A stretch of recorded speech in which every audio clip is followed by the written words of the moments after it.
with your host, Jaden Miller. Good day and welcome to Think About It with Jaden Miller. I'm your host, Jaden Miller. Thank you guys for joining me for another episode. Before I get into what my discussion is for today, please remember to like, share, and subscribe on my YouTube channel. My YouTube channel is Think About It with Jaden Miller. And also like, comment, and follow on your favorite podcast platform. You guys hear me say this all the time. I'm on Spotify, Apple Podcasts, Spreaker, Google Podcast, Castbox, iHeartRadio, and so many more. And so I appreciate you guys' support and for following and for listening. You can also learn more about me and my podcast. And, you know, I'm a professional photographer as well. You can find out more on my website. That is www.jadenmiller.com. Jaden is JAYDEN MILLER, jadenmiller.com. All right, well, let's get into this.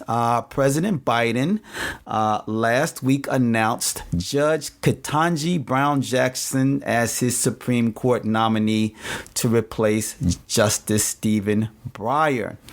In 2020, 160 years after the Emancipation Proclamation, we are on the verge of having our first Black female associate justice. Judge Ketanji Brown Jackson is extraordinarily accomplished and should be on any president's list of highly qualified, exemplary high court candidates, not because of her gender or race, but because of her resume and her qualifications. Judge Brown Jackson currently serves as a judge on the U.S. Federal Court of Appeals for the District of Columbia Circuit.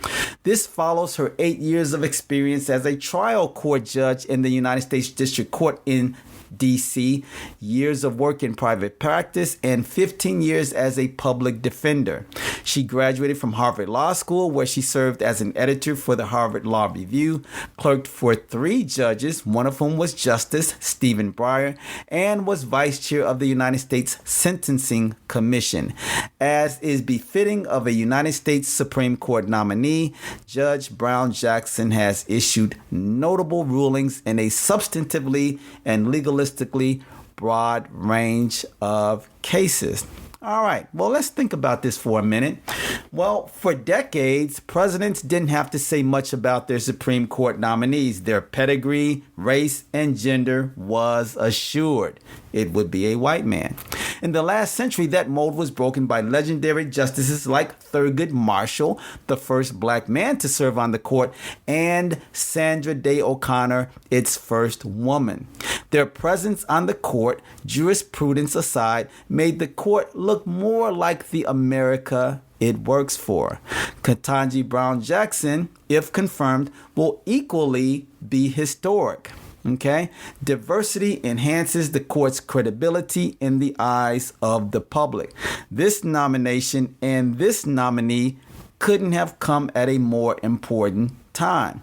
There's been no lack of comment lately on the public's diminishing confidence in the Supreme Court, one of the cornerstone institutions of our democracy. And to be fair to history, there's always been tension between the court's role as a neutral arbiter of contentious issues, the so-called umpire of the legal playing field, and its perceived participation in the politics of the day. Just ask Supreme Court Justice Thomas's wife, who seems to be involved in a lot of politics, dragging him into it as well.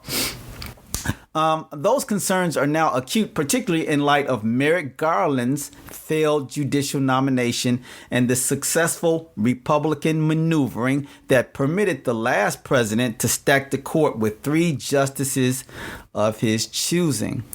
The court is charged with deciding contentious, difficult issues that Americans can't settle in any other dispute resolution mechanism in our society. The court decides high-profile issues like abortion and voting rights, but it is also charged with defining criminal conduct, the rights of suspects, how business is conducted, and how much power the federal government has. And the court doesn't have an army to enforce its decisions. decisions. It relies on the public's willingness to abide by them. It only has the power to make and enforce its decisions because we are willing to give that court authority. All right. The issue of flagging confidence in the court isn't just a matter of public opinion polls and justices' popularity. It's a matter of significance for the future of the country at a time when our institutions are stretched bone thin and the public confidence in them is at epic lows. So it makes sense that a presidential administration that says it is committed to restoring America's institutions would make the commitment real.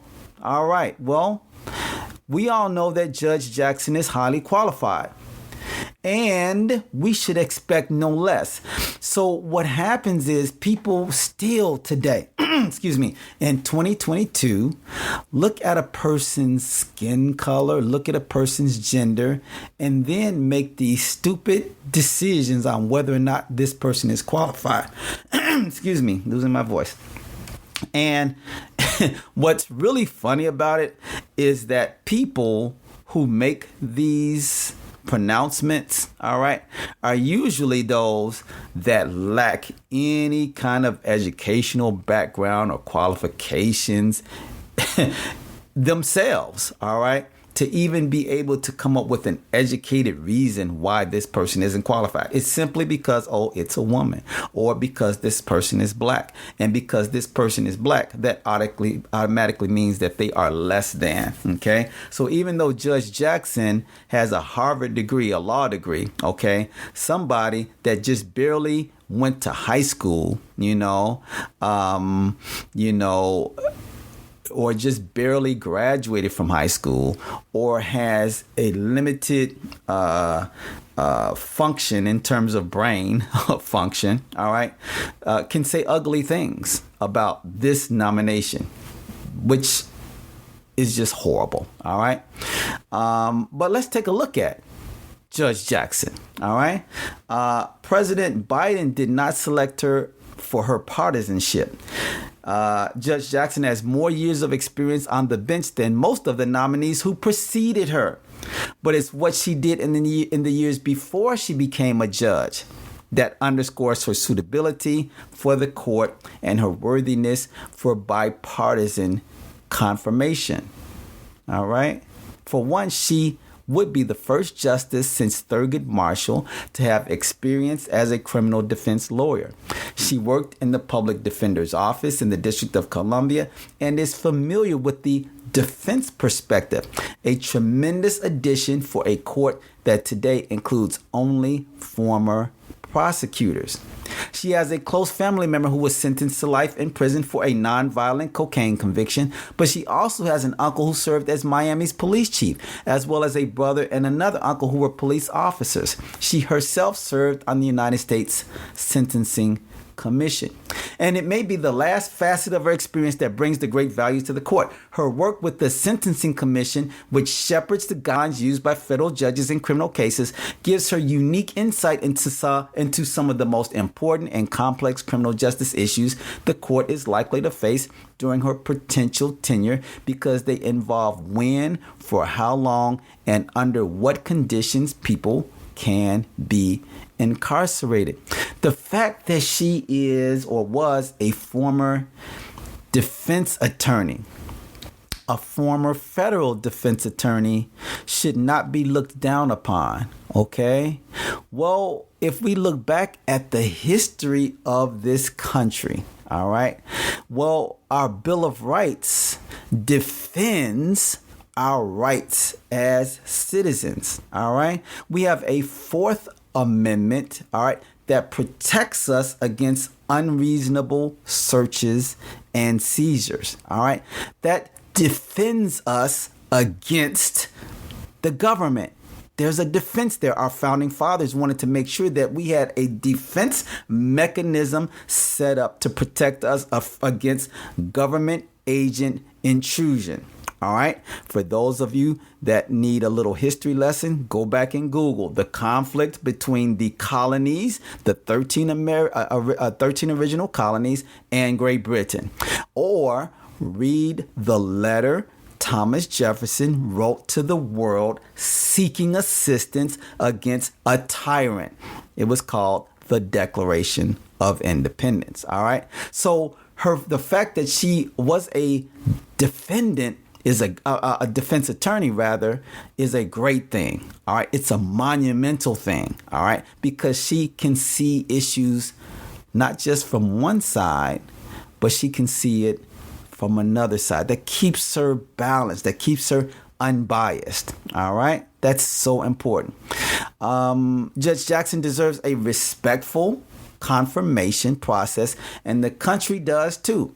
It should be nothing like that shameful debacle where Republican senators declined to meet with Judge Merrick Garland, let alone bring him up for a vote. That, and I say this very often, I'm independent, so I'm not a Republican, I'm not a Democrat, so I'm not for either side. I vote my conscience. I vote what I believe is right, okay? But then I also can speak against Republicans when the Republicans or the conservatives do wrong, which they do often, and the Democrats, okay, when they do stuff wrong, which they do often. All right.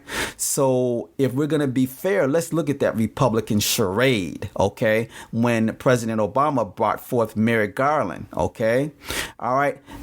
And this just goes to show the silliness in Congress, specifically the United States Senate, okay.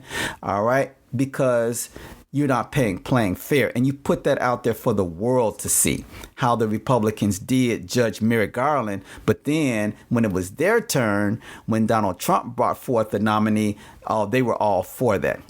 Just so hypocritical. All right. But after that charade, the Senate must demonstrate that it too appreciates the court's function and is willing to play its constitutional role in naming justices of both parties. All right. So it will also be important to Joe Biden, given his time leading the Senate Judiciary Committee, that the process be bipartisan. All right. I'm hoping that those Republican senators don't or not vote for her just because they have this sense that she's a liberal justice, or because a liberal or Democratic president is selecting her. That would not be cool. All right. The Constitution only permits the president to name a new justice with the advice and consent of the Senate, and it's clear Joe Biden takes that condition seriously. He has already tapped former Alabama Senator Doug Jones, a moderate who worked well on both sides of the aisle, to introduce the nominee to senators of both parties. Justice Brown Jackson received 3 votes from Republican senators when she was confirmed in 2021. There is no reason that number should not increase given her consistent performance since then. She is the type of judge whose commitment to the rule of law should give all lawmakers confidence that she will execute her constitutional role with diligence. That's what we want in the federal judiciary. So, knowing this, her nomination is not going to change the makeup of the court. All right. So currently you have 3 so-called liberal justices and 6 so-called conservative justices. So the conservative majority is there. All right. But Jackson can become a pillar for restoring confidence in the court, both because of her personal integrity and, if it proceeds as it should, the integrity of her confirmation process. Conservatives may celebrate the new supermajority on the court, but people have to believe that when the court decides hard cases, the justices are acting as 9 neutral umpires, not as 9 political activists. Right now, many don't, and that's why confidence in the court has suffered. I don't. Okay, I don't feel that the court is unbiased and fair. Okay, I feel as though that many justices on both sides of the aisle kowtow to their political line, their political leanings, and that's not fair. All right, Jackson's confirmation process will either begin to restore the court or further damage it if the confirmation process is flawed. All right. Many people will wonder whether her potential seating on the Supreme Court will have any immediate impact in a court with an existing conservative majority. And as I just mentioned, while her potential confirmation may not alter the balance of opinion on the United States Supreme Court in the short term, her professional experience, particularly as a judge with a significant background, as I've mentioned, as a public defender, and her personal experience as a black woman in the United States will shape how she approaches cases before the court and how both majority and minority opinions will be framed and argued. And these consequences of her very presence will likely alter the parameters of public policy in the United States. Beyond the symbolic and political importance of ensuring that the High Court includes a black woman, the consequences for the parameters of public policy in the first half of the 21st century are likely to be profound. Justice Brown Jackson will know what it is like to grow up in a community whose values have been considered subordinate to mainstream values. That's the importance of having diversity on the Supreme Court. She will know what it is like to be entangled in a criminal justice system that at every turn, from racial profiling to unvalidated theories of excited delirium to jury selection, and in some places the use of non-unanimous juries, means to indigent and or people of color who have been subject to unrelenting racism and do not have the resources to engage in legal maneuvering to clear their names. All right? She will understand that. She will know how that is. She will know how hard black women work to keep families afloat, and that black and brown people in the United States continually have to prove their value. Those insights will influence the nuances of her legal theories and the ways in which her colleagues on the High Court engage with those theories, whether she is in the majority or the minority. So instead of us focusing so much on the fact that Joe Biden committed a few years ago when he was running to select an African-American justice for the Supreme Court, instead of focusing on that, why not focus on her excellent qualifications? Because she's certainly much more qualified than many of those people that were selected during the last round and even before, and maybe even to come. All right. So this is a celebration not for Black America.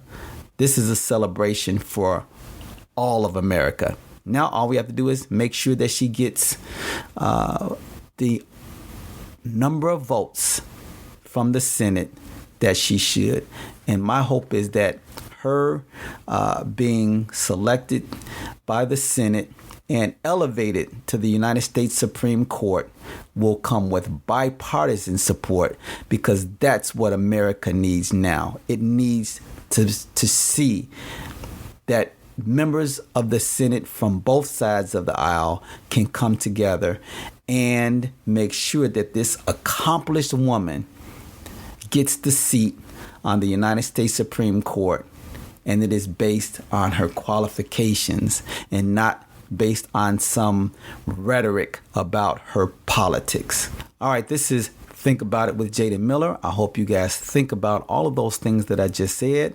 Again, please like, share, and subscribe on my YouTube channel. Check out my website at www.jadenmiller.com, and like, comment, and follow on your favorite podcast platform. All right. Justice Ketanji Brown Jackson is the topic for today.